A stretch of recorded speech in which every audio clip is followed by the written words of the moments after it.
They said she was nothing more than a decoration, a silent, plain wife hanging on the arm of the city's most arrogant billionaire, Dominic Mercer. For 3 years, Dominic treated Fiona like she was invisible, leaving her in the shadows while he chased fame, fortune, and other women. He thought she was weak. He thought she was trapped. But tonight, at the most exclusive gala of the century, Dominic is about to learn the most expensive lesson of his life. He didn't realize that the person everyone came to see was the wife he just insulted. This is the story of how the invisible wife became the queen of the night. The silence in the penthouse was suffocating. It wasn't the silence of peace. It was the silence of a held breath, the kind that precedes a shattering. Fiona stood before the floor-to-ceiling mirror in the master suite, her fingers trembling slightly as she adjusted the strap of her navy blue gown. It was a modest dress, elegant but understated, exactly the kind Dominic insisted she wear. "Don't draw attention," he had told her over breakfast, his eyes glued to his tablet. "You're there to support me, Fiona, not to make a spectacle." Support him. That was the word he used to mask the reality, disappear behind him. The door to the suite swung open, and Dominic Mercer walked in. He was undeniable in his presence, tall, broad-shouldered, wearing a custom tuxedo cut by the finest tailors in London.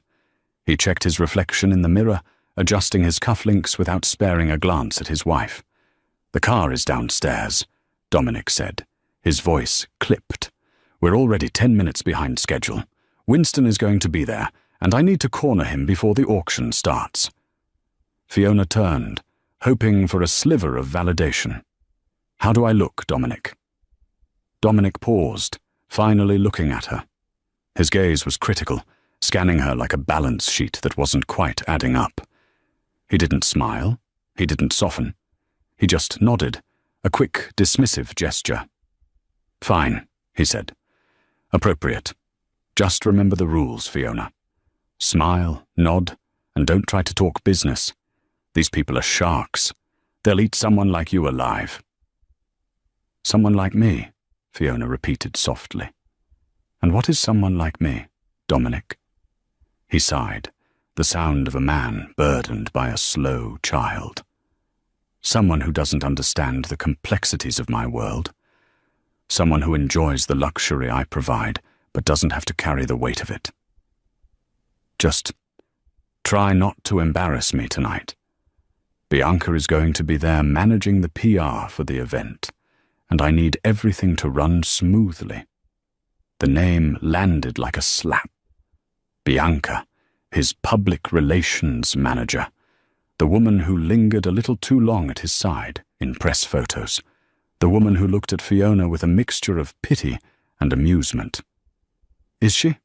Fiona asked, her voice steady despite the tightness in her chest. "I suppose she'll be wearing something appropriate too?" Dominic's jaw tightened. "Don't start, Fiona. Not tonight. This deal with the Kincaid Group is worth $200 million. If I close it, the Mercer empire goes global. Just get in the car." He turned and walked out, leaving the door open. Fiona watched his retreating back. For 3 years, she had played the role. She had been the quiet orphan girl he had rescued from a failing bookstore job. He loved the narrative, the billionaire prince and his Cinderella. But he never bothered to read the rest of the book. He never asked about the years before the bookstore. He never asked about the notebooks she filled late at night. She looked back at the mirror. The navy dress was demure, boring. It was a costume for a supporting character. Fiona reached into the back of her closet, behind the rows of beige and grey Dominic approved of. Her hand brushed against cool silk, a garment bag hidden away. She hesitated. Tonight was the Grand Obsidian Gala. The entire city elite would be there. If she deviated from the script, Dominic would be furious. But then she remembered the tone of his voice. Someone like you. Fiona's eyes hardened. She unzipped the hidden bag. 10 minutes, she whispered to the empty room. He can wait 10 minutes. The limousine ride was a study in icy tension. Dominic spent the entire 40-minute drive to the Ritz-Carlton shouting into his phone, barking orders at his assistants. Fiona sat opposite him, her trench coat buttoned all the way to her chin, concealing what lay beneath. When they arrived, the flashbulbs were blinding. The paparazzi swarmed the entrance like moths to a flame. "Dominic! Dominic! Over here!" "Mr. Mercer, is the rumor about the merger true?" Dominic put on his public face instantly, a charming, confident smile that didn't reach his eyes. He stepped out, buttoning his jacket, and waved. Then, almost as an afterthought, he turned back to offer a hand to Fiona. She took it, stepping onto the red carpet. The noise was deafening. "Stay close," Dominic hissed through his teeth while smiling for the cameras. "And keep that coat on until we get to the cloakroom. It's freezing out here." They moved through the gauntlet and into the grand ballroom. It was a sea of diamonds, velvet, and ruthless ambition. Waiters circulated with champagne trays, and the air smelled of expensive perfume and old money. Almost immediately, a woman approached them. She was striking, wearing a dress that was little more than shimmering silver straps and daring cutouts. It was Bianca. "Dom!" she exclaimed, ignoring Fiona entirely. She placed a hand on his arm, her nails painted a sharp crimson. "Thank God you're here. Winston is over by the bar, and he looks bored. You need to get in there now." Dominic's attention shifted entirely to her. "Is he drinking scotch or martini?" "Scotch. Aged," Bianca said, finally flickering her eyes toward Fiona. Her smile was tight, condescending. "Oh, hello, Fiona. I see you came along. How nice.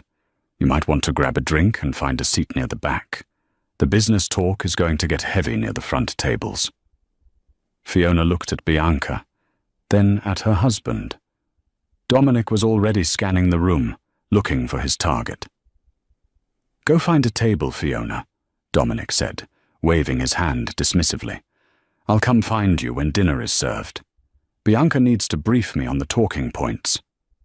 "You're leaving me here?" "Alone?" Fiona asked.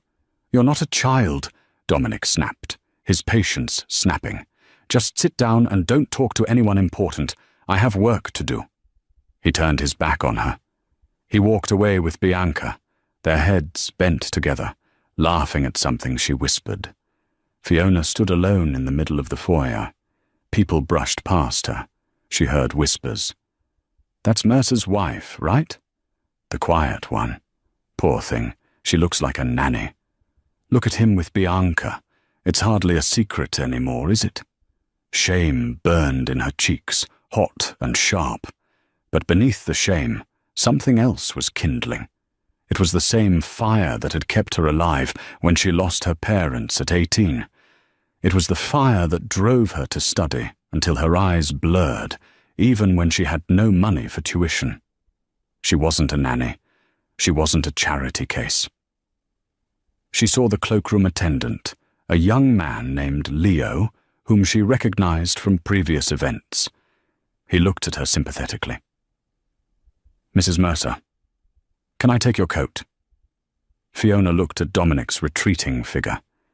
He was laughing, clinking glasses with a group of investors. He looked powerful. He looked untouchable. She looked at Leo. A slow, dangerous smile spread across her lips. "Yes, Leo," she said. "Take it. Burn it if you want." She undid the buttons of the trench coat. The heavy wool slid off her shoulders and pooled on the floor. The chatter in the immediate vicinity didn't just stop, it evaporated.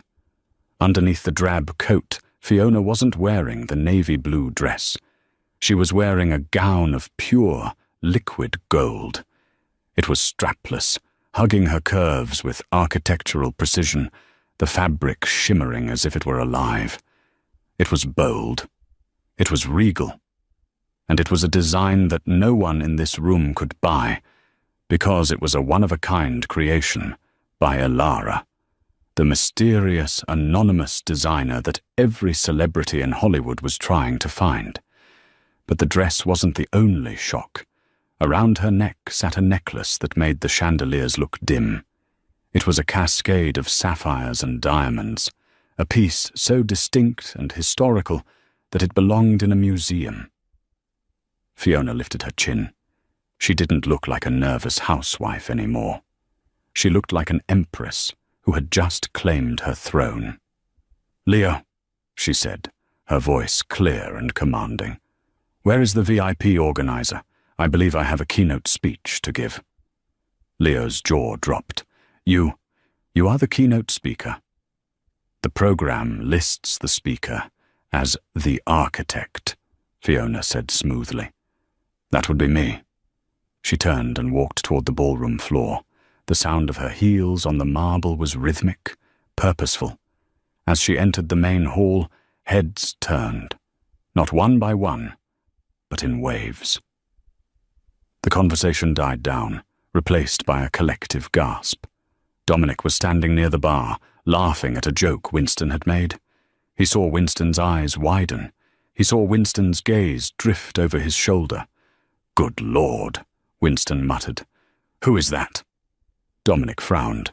He hated when Winston was distracted. "Probably some actress trying to get attention.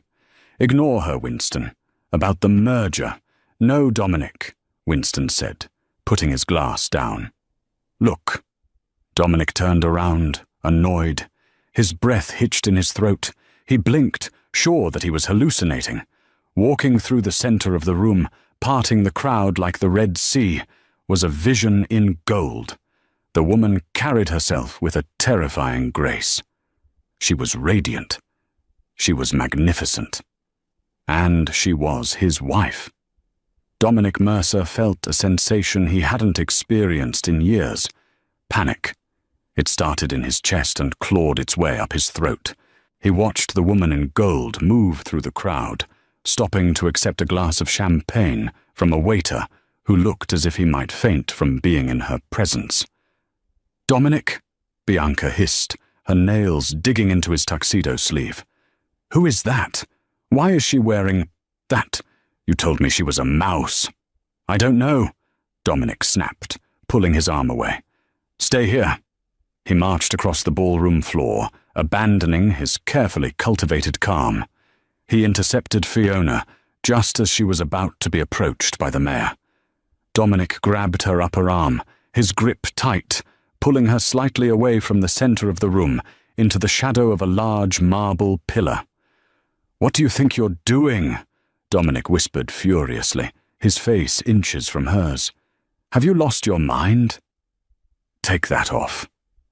Fiona looked down at his hand on her arm, then up at his eyes. Her expression was unreadable, completely devoid of the fear he was used to seeing.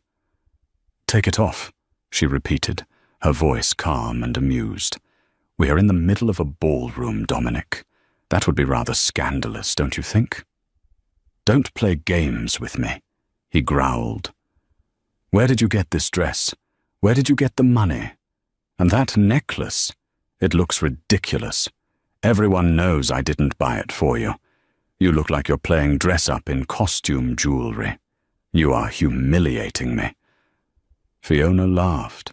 It was a soft, dark sound that sent a shiver down Dominic's spine. "Humiliating you?" she asked. "Dominic, look around." He hesitated, then glanced over his shoulder. He expected to see people snickering. He expected to see the elite of the city mocking his wife's desperate attempt for attention. Instead, he saw admiration. He saw envy. The mayor was staring. The CEO of the rival banking firm was staring. And most importantly, Winston Kincaid, the man Dominic needed to impress to save his company, was staring with an expression of pure awe. "They aren't laughing, Dominic," Fiona whispered, leaning in close. "They're captivated. You wanted a trophy wife? Well, here she is. Polish me off and show me off. Isn't that the job? You. Dominic started, but he was cut off. Dominic, introduce us. It was Winston Kincaid. The older billionaire approached them, beaming. He ignored Dominic entirely and turned his charm on Fiona. Mrs. Mercer, Winston said, bowing slightly, I must say, I have attended these galas for 40 years. I have never seen an entrance like that. You have breathed life into a very dull evening. Fiona smiled, and it wasn't the shy, nervous smile she used at home. It was dazzling. Mr. Kincaid, I've read your recent interview in Forbes regarding sustainable urban development. Fascinating perspective on the integration of green energy in historical districts. Dominic froze. She read Forbes? Since when did she read anything other than romance novels? Winston's eyebrows shot up. You read that? Most people found it dry. I'm impressed. I didn't know your husband took an interest in my eco-initiatives. Oh, he doesn't, Fiona said smoothly, glancing at Dominic with a look that could cut glass. Dominic prefers the bottom line. I prefer the horizon. Winston roared with laughter, clapping Dominic on the back. She's sharp, Mercer. You've been hiding her away. Why? Afraid she'd outshine you? Dominic forced a stiff smile. Fiona is full of surprises tonight. Bianca appeared at Dominic's elbow, sensing that she was losing her territory. She looked Fiona up and down, her eyes narrowing on the necklace. It is a lovely costume, Fiona, Bianca said, her voice dripping with fake sweetness. But aren't you worried that big blue stone is a bit much? It looks a bit heavy. Perhaps you should take it off before you strain your neck. Costume jewelry can be so clunky. The circle of listeners went quiet. It was a direct insult, implying the gems were fake. Fiona turned her gaze to Bianca. She didn't get angry. She didn't flush. She simply reached up and touched the center sapphire. This isn't costume jewelry, Bianca, Fiona said quietly, but her voice carried. This is the heart of the ocean's sister. It was commissioned in 1912. It has been in a private vault in Geneva for 50 years. It was released only yesterday. Bianca scoffed. And we're supposed to believe Dominic bought you a historic artifact? Please. Dominic didn't buy it, Fiona said. Then who did? Dominic demanded, his jealousy flaring. Who bought you that necklace, Fiona? Fiona looked him dead in the eye. I did. Silence descended on the group. Dominic stared at her. You? With what money? The allowance I give you for groceries? No, Fiona said, her voice hardening. With the money I earned.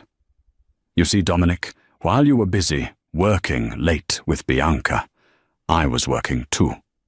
But we can discuss my resume later. Right now, the Master of Ceremonies is calling for everyone to take their seats. I believe the keynote speaker is about to begin. She turned and walked away, leaving Dominic, Bianca, and Winston standing in her wake. Curious, Winston mused, watching her go. Very curious. Mercer, if you don't treat that woman right, someone else will. Dominic grit his teeth. He felt like the ground was shifting beneath his feet. He had to regain control. He grabbed Bianca's hand. Come on, let's sit. I'm going to get to the bottom of this farce as soon as we get home. The grand ballroom was dimly lit, the spotlights focused on the center stage. Hundreds of guests sat at round tables draped in white linen. Dominic sat at the front table, reserved for platinum donors, with Bianca on his left and an empty chair on his right, where Fiona should have been. Where did she go? Dominic muttered, checking his watch. She's making a scene by not being at the table. Maybe she went to the bathroom to cry, Bianca whispered, sipping her wine. You were pretty harsh with her. She probably realized she's out of her depth. On stage, the host tapped the microphone. Ladies and gentlemen, the voice boomed. "Tonight is a night of revelation. For the past 3 years, the city's skyline has been transforming. The new Opera House, the Solaris Tower, the renovation of the West District. All of these masterpieces were designed by a single firm. A firm known only as Vertex Designs, led by an anonymous genius known to the industry only as the Architect." A murmur of excitement went through the crowd. Everyone knew Vertex Designs. They were the hottest architecture firm in the country. Their contracts were worth billions, but no one knew who ran it.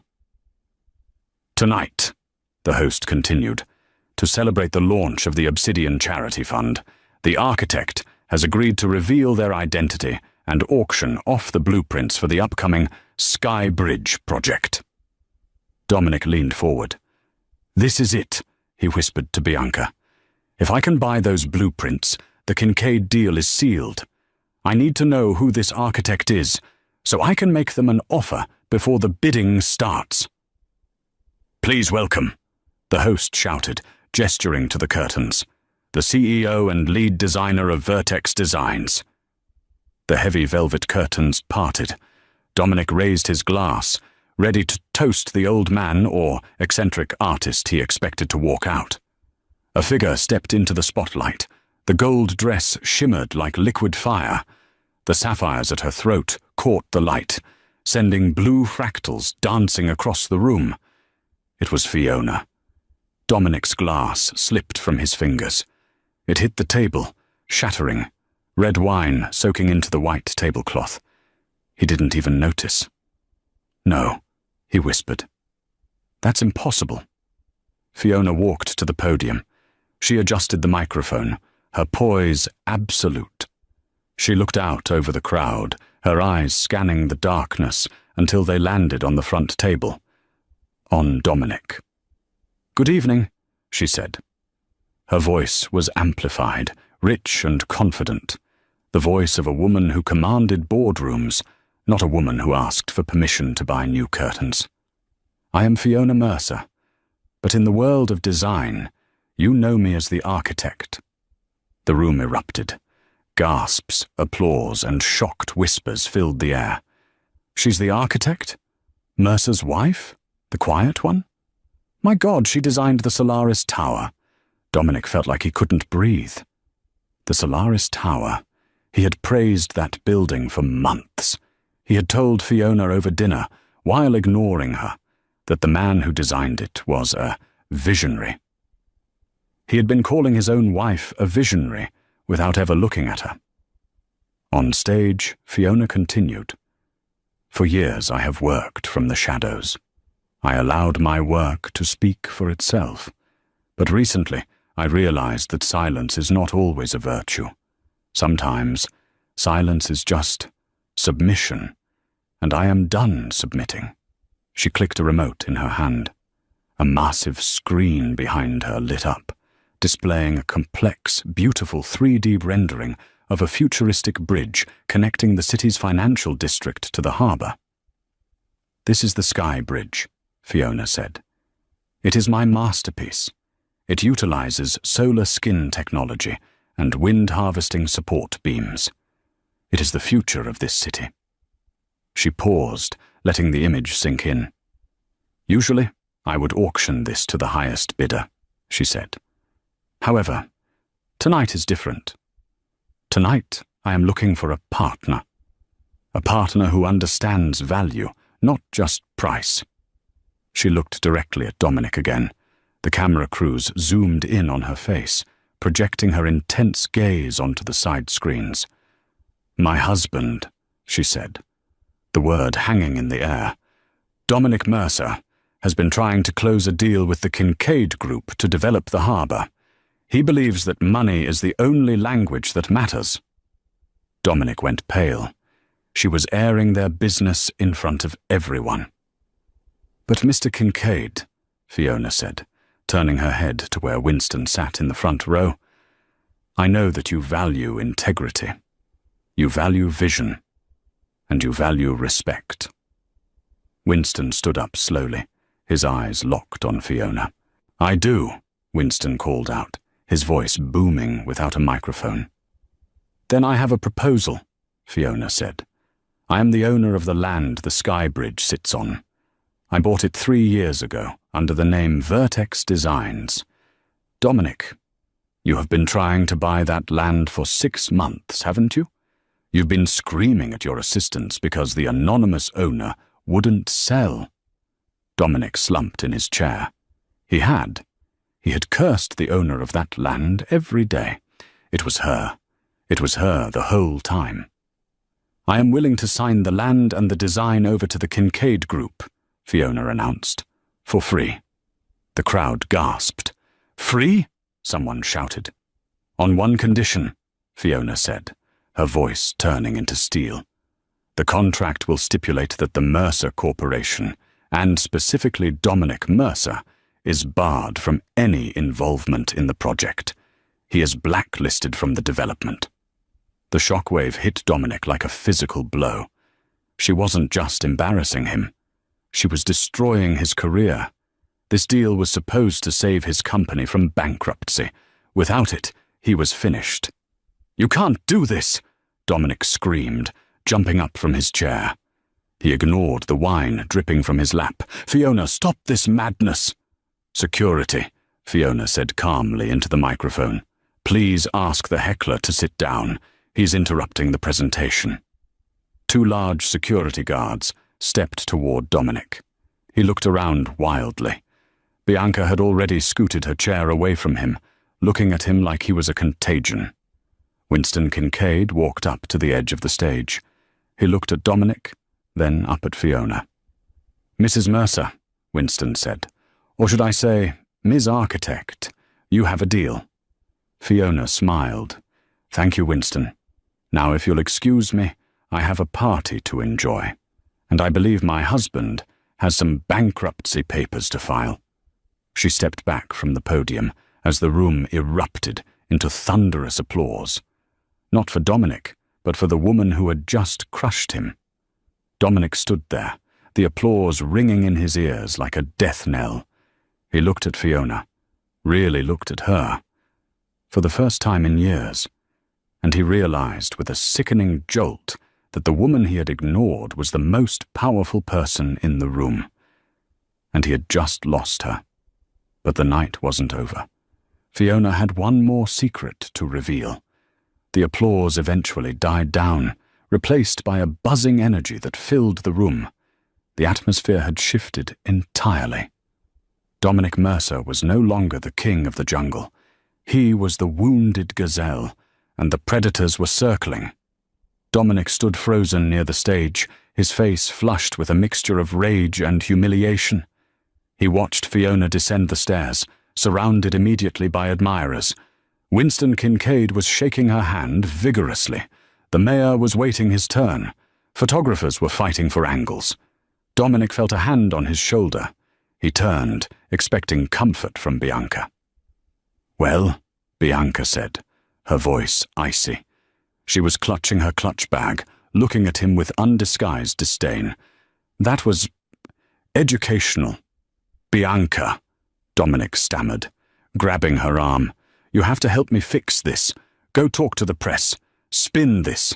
Say she's mentally unstable. Say she stole the designs from me." Bianca laughed, a harsh, dry sound. She pulled her arm away, smoothing the silk of her dress where he had touched it. "Spin it?" Bianca asked incredulously. "Dominic, she just proved she owns the land you need to survive. She proved she designed the buildings you took credit for. There is no spin. You're finished." "I'm still Dominic Mercer," he shouted, drawing a few stairs. "I have assets. I have." "You have debt," Bianca cut in. "Everyone knows the company is leveraged to the hilt waiting for this Kincaid deal. Without it, the banks will call in your loans by Monday morning. I'm a PR manager, Dominic. My job is to manage reputations, not resurrect corpses.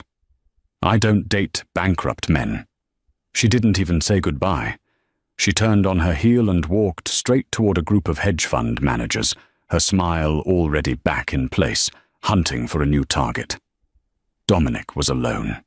The woman he had ignored his wife for had abandoned him in seconds. Fury, hot and blinding, took over. He pushed through the crowd, shoving a waiter aside. He needed to get to Fiona. He needed to make her stop this. She was his wife. She belonged to him. She couldn't just destroy him. Fiona was laughing at something Winston said when she saw Dominic storming toward her. She didn't flinch. She simply stopped laughing and watched him come, her expression bored. "Fiona!" Dominic barked, breaking into the circle of elites surrounding her. "We are leaving. Now." Winston Kincaid frowned, stepping slightly in front of Fiona. "Mr. Mercer, I think your wife is having a pleasant evening. Perhaps you should go cool off." "She is my wife," Dominic yelled, losing all composure. He reached out to grab Fiona's wrist. "You don't get to embarrass me like this, Fiona. You think you're smart? You think this is a game? I made you. I took you out of the gutter." Just as his fingers were about to close around her wrist, a hand shot out from the crowd. It was a large, powerful hand. It clamped onto Dominic's wrist like a steel vice, stopping him mid-air. Dominic looked up, wincing at the pressure. Standing there was a man Dominic recognized, but had never met. Sebastian Hale. He was a tech mogul, a man who had made his billions in aerospace and software. He was taller than Dominic, broader, and possessed a kind of dangerous stillness that Dominic lacked. Sebastian was known for being ruthless in business and fiercely private. "I believe," Sebastian said, his voice low and dangerous. "The lady is not interested in leaving." Dominic tried to yank his hand back, but Sebastian's grip didn't waver. "Let go of me," Dominic spat. "This is a domestic matter. It's none of your business, Hale." "Actually," Sebastian said, his eyes cold, "it is my business, since Vertex Designs is a subsidiary of Hale Industries." Dominic stopped breathing. The room went silent again. "What?" Dominic whispered. Sebastian released Dominic's hand with a shove that sent him stumbling back. He moved to stand next to Fiona, not in front of her like a protector, but beside her, like an equal. He placed a hand gently on the small of her back, a gesture of intimacy that made Dominic's stomach churn. "Fiona didn't just build Vertex alone," Sebastian explained to the stunned audience. "She needed a silent partner to handle the legal protections, so her husband wouldn't steal her work. I was honored to be that partner." Sebastian looked down at Fiona, and for the first time that night, his stoic face softened into a genuine, warm smile. "You were brilliant tonight, Elle. The projection mapping was a nice touch." "Thank you, Seb," Fiona said, smiling back at him with a familiarity that shattered Dominic's heart. "I thought the bridge looked good in blue." "Seb?" Dominic choked out. You know him." Fiona looked back at Dominic, her eyes hard again. "Sebastian and I went to university together, Dominic, on full scholarships. While you were partying on your father's money, we were studying in the library until 3 a.m. He's been my best friend for 10 years. "Best friend?" Dominic accused, pointing a shaking finger. "You've been cheating on me, you hypocrite." Sebastian stepped forward, his fists clenching, but Fiona put a hand on his chest to stop him. "Cheating?" Fiona laughed. "Dominic, Sebastian has never touched me inappropriately. Unlike you and Bianca. Unlike you and your secretary last year. Unlike you and the endless list of women I've known about since our honeymoon." You knew?" Dominic faltered. "I know everything, Dominic," Fiona said softly. "I know about the offshore accounts you tried to hide. I know about the loans you took out in my name, which, by the way, was fraud. And I know you planned to serve me divorce papers next week, after the Kincaid deal closed, so you wouldn't have to share the profits." She reached into her golden clutch and pulled out a folded document. You wanted a divorce? She asked, tossing the papers at his feet. Happy anniversary, darling. I signed them this morning. The papers landed on the polished marble floor with a soft slap. Dominic stared at them. They were real. The crowd was whispering feverishly now. This was better than any movie. This was the destruction of a titan, live and in high definition. I can fix this, Dominic mumbled, the reality of his situation crashing down on him. He looked at Winston. Winston, please. We can still do business. I can offer you better terms on the older properties. Winston shook his head sadly. Dominic, you don't have any properties. What? Dominic blinked. The bank called while you were shouting, Winston said, holding up his phone. News travels fast. The banks have frozen your assets pending an investigation into the fraud Fiona just mentioned. You don't own anything right now. Dominic felt his knees give way. He stumbled, catching himself on the edge of a table. Fiona, he pleaded, his voice cracking. He looked up at her, trying to summon the charm that had worked on her 3 years ago. Fiona, baby. Look, we can talk about this. I've been stressed. The business, it gets to me. But I love you. You know I love you. We can start over. With your talent and my connections, we could be unstoppable. Don't throw away our marriage for a moment of anger. Fiona looked down at him. There was no pity in her eyes, only fatigue. I loved you, Dominic, she said. I really did. When you found me in that bookstore, I thought you were my Prince Charming. I ignored the red flags. I ignored the way you talked down to waiters. I ignored the way you silenced me. She took a step closer. But love isn't enough when there is no respect, she continued.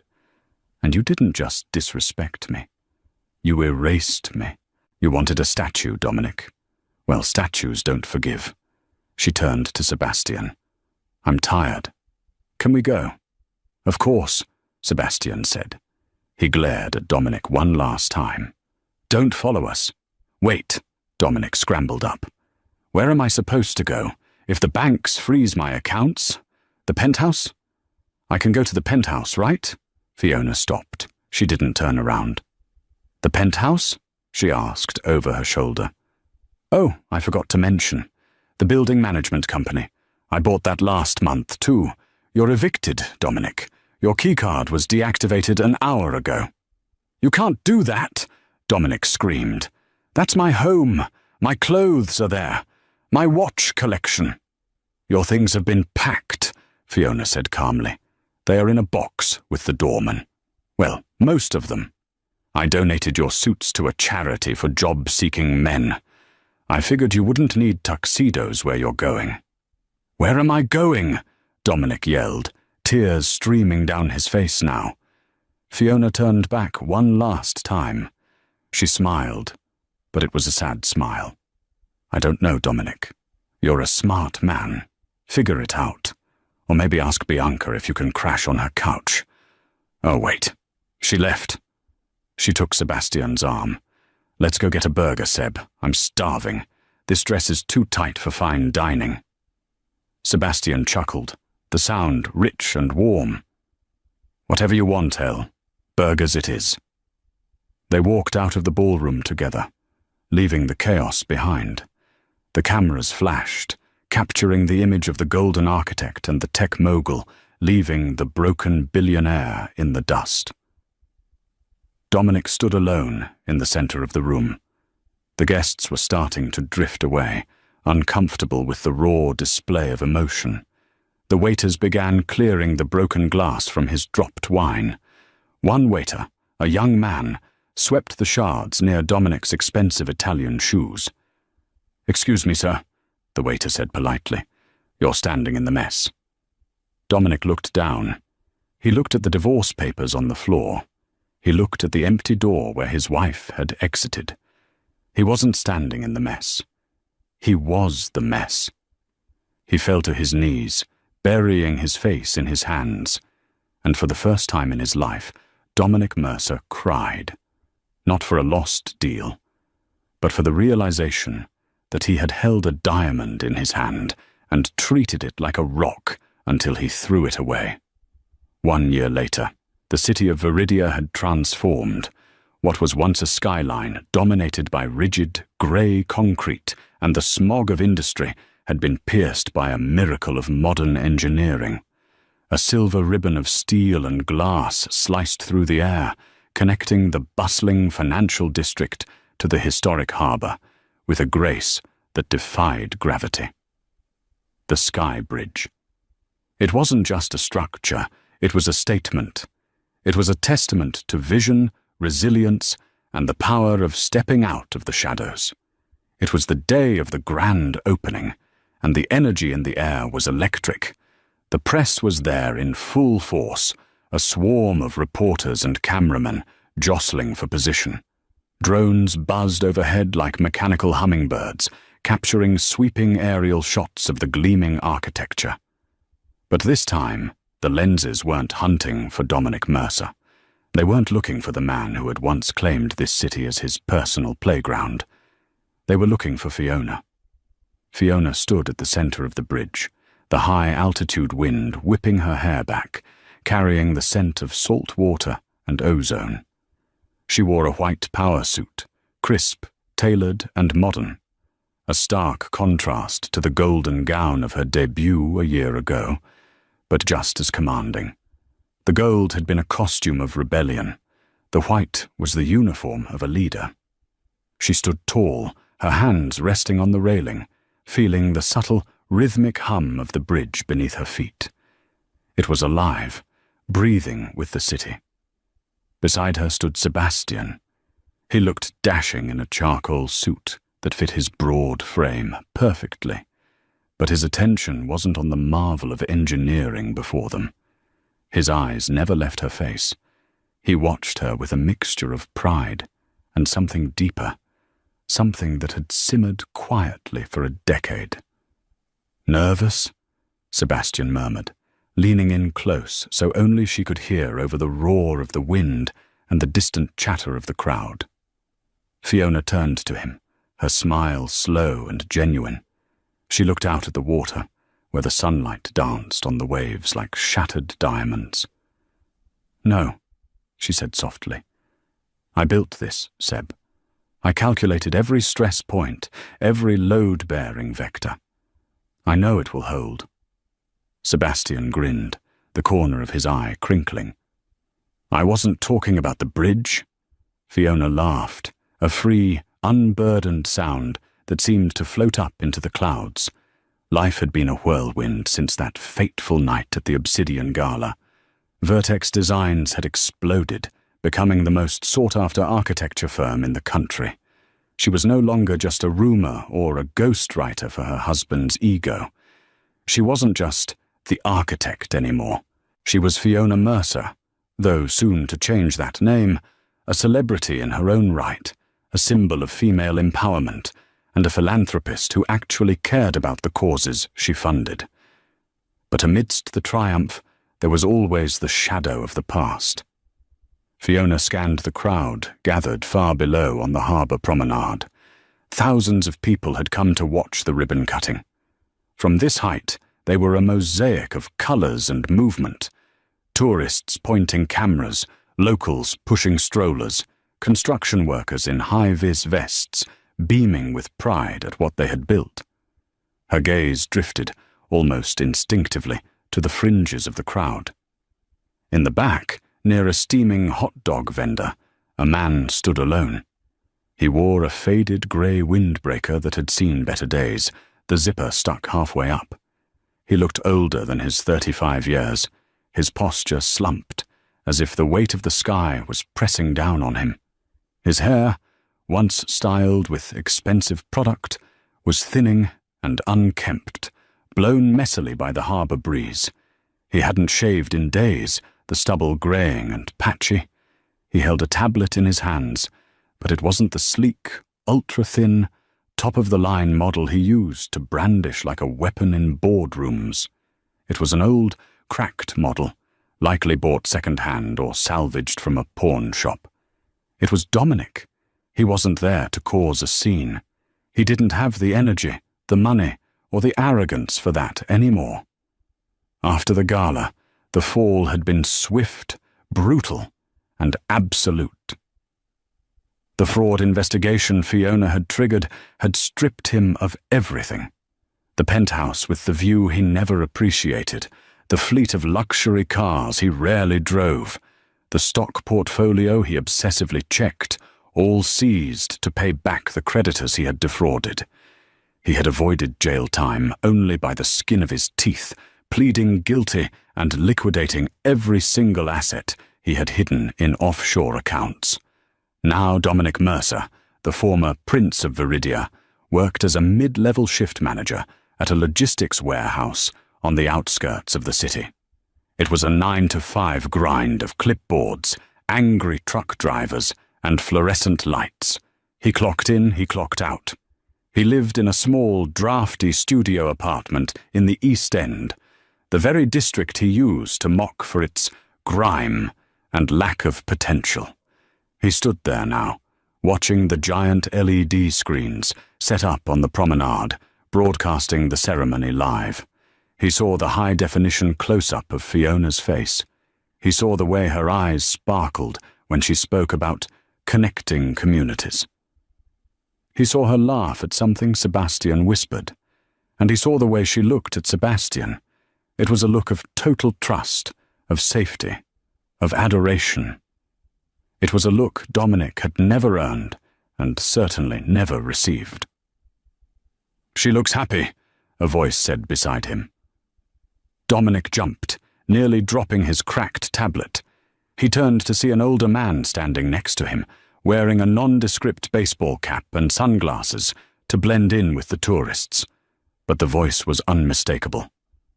"Mr. Kincaid," Dominic stammered, instinctively straightening his spine, a reflex from a life he no longer lived. I didn't know you'd be down here with the regular people." Winston Kincaid adjusted his sunglasses, looking up at the silver arc of the bridge cutting through the blue sky. "The view is better from here," Winston said, his tone contemplative. "From down here, you can see the foundation. You can see the pillars. You can see what actually holds it up." He glanced sideways at Dominic, his expression unreadable.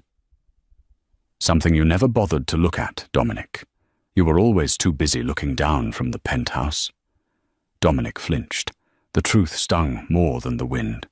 He looked down at his scuffed shoes, cheap leather that pinched his toes. "I know," he whispered, his voice hoarse. "You don't have to rub it in, Winston." "I'm not," Winston said softly, turning to face him fully. "I'm just glad to see you're still standing. Some men wouldn't have survived the fall you took. It takes a certain kind of strength to start over from zero." "I almost didn't," Dominic admitted, the confession tumbling out before he could stop it. "There were nights. Well, it doesn't matter now." He looked back at the giant screen. Fiona was holding a large pair of ceremonial scissors. Sebastian's hand was placed gently over hers, guiding her, supporting her. The image was a portrait of partnership, something Dominic had never understood. "She really was the genius behind it all, wasn't she?" Dominic murmured, half to himself. "All those years, I thought she was just scribbling in notebooks. I thought she was wasting time on little hobbies. I told her that, you know. I told her she was wasting paper." "You saw what you wanted to see," Winston replied, his voice lacking judgment but heavy with truth. "We all do, sometimes. We see the world through the lens of our own ego. But now, the lens is broken. Now, you see the truth." On the screen, Fiona smiled, a radiant, conquering smile, and cut the ribbon. The crowd around them roared. Confetti cannons fired from the bridge's suspension cables, filling the sky with a blizzard of gold and silver paper that drifted down like snow. Children squealed, chasing the shiny scraps. Dominic felt a hard, painful lump form in his throat. He remembered the last thing he had said to her in that ballroom, desperate and cruel, that she was nothing without him, that he had made her. He realized now, with a clarity that broke his heart, that he had been the anchor dragging her down. He was the dead weight. Without him, she hadn't just floated. She had soared into the stratosphere. "I should go," Dominic said abruptly, turning up the collar of his windbreaker. The celebration felt too bright, too loud for a ghost like him. "My shift starts in an hour. If I'm late, they dock my pay." "Good luck, Dominic," Winston said, offering a small, sad nod. Dominic turned and walked away. He forced himself not to look back at the bridge. He didn't look back at the flashing cameras or the woman in white. He just walked toward the subway station, head down, merging into the stream of commuters. He was just another anonymous face in the crowd, another cog in the machine, learning the hard way that the greatest luxury in life isn't money or power or a view from the top. It's having someone who sees you, truly sees you, for who you are. And he had been blind until it was too late. Up on the bridge, the ceremony was winding down. The VIPs were moving toward the reception tent, where champagne and canapés awaited. The wind had picked up, but it felt invigorating, not cold. Sebastian stopped Fiona as she turned to follow the mayor. He pulled her gently toward the railing, away from the microphones. "Wait," he said, his voice dropping to a serious register. "There's one more thing, before the madness of the party starts." "We're on a tight schedule, Seb," Fiona teased, checking her watch, though her heart picked up a beat at the intensity in his eyes. "The governor is waiting." Sebastian ignored the schedule. He reached into the inner pocket of his jacket. He didn't pull out a velvet ring box. That was too cliché, too performative for them. Instead, he pulled out a small, folded piece of paper. It was yellowed with age, the edges worn soft and fuzzy. Fiona took it, her brows knitting in confusion. Her hands shook slightly as she unfolded the fragile paper. It was a napkin. A cheap brown paper napkin from the university cafeteria, dated 10 years ago. On it, drawn in fading blue ballpoint ink, was a rough, almost childish sketch of two stick figures standing on top of a suspension bridge. Underneath the drawing, in Sebastian's messy, familiar handwriting, it read, "One day you'll build it, and I'll be there to see it." The breath left Fiona's lungs in a rush. The memory hit her like a physical wave. Late nights in the library, cheap coffee, Sebastian listening to her wild dreams when no one else would. He had believed in her before she had a portfolio. He had believed in her before she believed in herself. Tears pricked her eyes, hot and sudden. "You kept this?" she whispered, staring at the napkin. "For 10 years? Through everything?" "I kept it," Sebastian said, his voice thick with emotion, stepping closer to shield her from the wind. "Because I always knew who you were, Fiona, even when you forgot, even when he tried to make you forget. I knew the architect was in there, waiting to build something beautiful." He reached out and took her hand, interlacing their fingers. His grip was warm, solid, permanent. "You've built your bridge, Fiona," Sebastian whispered, looking deep into her eyes. "You've proven everything you needed to prove. Now I want to build something else. I want to build a life with you. No hiding, no shadows, no silent partners. Just us." Fiona looked at him, really looked at him. She saw the years of friendship, the silent support during her darkest marriage days, the patient love that had waited for her to be free, to be whole. She realized that while she had built the bridge, he had been the ground that allowed her to stand. She dropped the napkin, letting the wind take it, letting the past fly away, and threw her arms around his neck, burying her face in the crook of his shoulder. "Yes," she whispered into his coat, the word carried away by the breeze, but caught by the only person who mattered. Just us. Finally. High above the city, amidst the cheers of the city she had changed, and the wind that sang through the cables, the architect finally found her home. It wasn't in a penthouse, or a boardroom, or a monument of steel. It was in the arms of the man who had loved her when she was invisible. And as the sun began to set over the Viridia harbour, painting the sky in breathless shades of gold and violet, Fiona Mercer, soon to be Fiona Hale, smiled. She had shocked the world, she had humbled a billionaire, but most importantly, she had found herself. The statue had crumbled to dust. The woman had risen. What an incredible journey. From being treated like a piece of furniture to revealing herself as the brilliant mind behind the city's greatest architecture. Fiona's story is the ultimate proof that you should never underestimate the quiet ones. Dominic learned the hard way that when you treat a diamond like glass, you're bound to get cut when it shatters. So, what do you think? Did Dominic deserve a second chance, or was his punishment fitting? And would you have chosen the loyal best friend Sebastian over the wealthy husband? Let me know your thoughts in the comments below.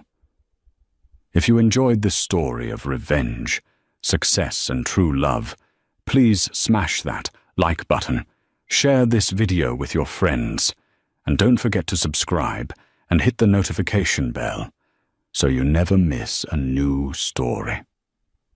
Thanks for watching, and see you in the next drama.